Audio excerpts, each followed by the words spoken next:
គឺស្ដីបងប្អូនទាំងគ្នាថ្ងៃនេះខ្ញុំលើកយកជំងឺឆ្កែឆ្កួតជំងឺនេះជាជំងឺឆ្លងដោយ virus Lisa virus ដែលកាចសាហាវអាចប៉ះពាល់ទៅដល់ខួរក្បាលនិងទៅសរសៃប្រសាទជំងឺនេះឆ្លងតាមទឹកមាត់ឬក៏ទឹកមាត់ដែលមានមេរោគហើយអាចចូលទៅដល់ក្នុងមាត់ឬក៏ក្នុងដង្ហើមយើងឬក៏ក្នុងភ្នែកពិសេសនឹងជាងគេគឺឆ្លងតាមការខាំឬក៏ខ្វាយរបស់សត្វដូចជាសត្វកាជៀវសត្វឆ្មាសត្វឆ្កែសត្វកញ្ជ្រោងឬក៏ខ្លាឃ្មុំជាដើមហើយយើងរោគសញ្ញារបស់ជំងឺឆ្កែឆ្កួតមានដូចជាក្តៅខ្លួនឈឺក្បាលឈឺខ្លួនខ្លាចទឹកញ័រនៅជុំវិញសាច់ដុំកន្លែងខាំហ្នឹងវាអាចនឹងញាក់ញ័រហើយ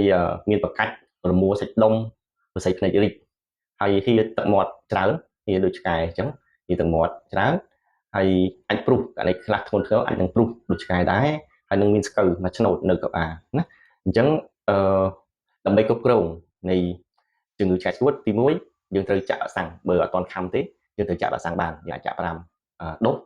ដើម្បីការពារហើយបើខាំហើយយើងទី1ខាំហើយ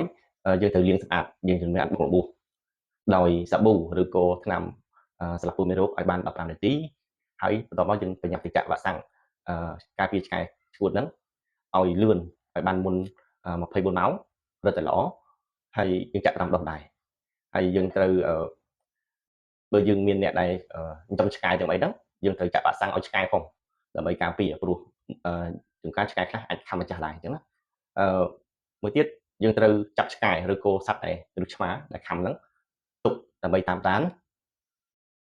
ខ្លាចគាត់ថាតើគាត់ឆ្កួតអត់អញ្ចឹងរយៈពេល15ថ្ងៃរយៈពេល15ថ្ងៃហើយបើបងប្អូនមានសត្វខាំឬក៏ឆ្កែខាំហើយហ្នឹងឬក៏កញ្ញៅឆ្មាកញ្ញៅជាដើមបើមានអាការៈឬក៏សញ្ញាក្តៅខ្លួនឬអីទេឬក៏ខំភ្លាមទៅយើងលាងសម្អាតឲ្យបានល្អទៅហើយប្រញាប់មកជួបនឹងចាំដិតដើម្បីបានចម្លៃឬក៏ចាក់វ៉ាក់សាំងឲ្យបានទាន់ពេលវេលាសូមអរគុណ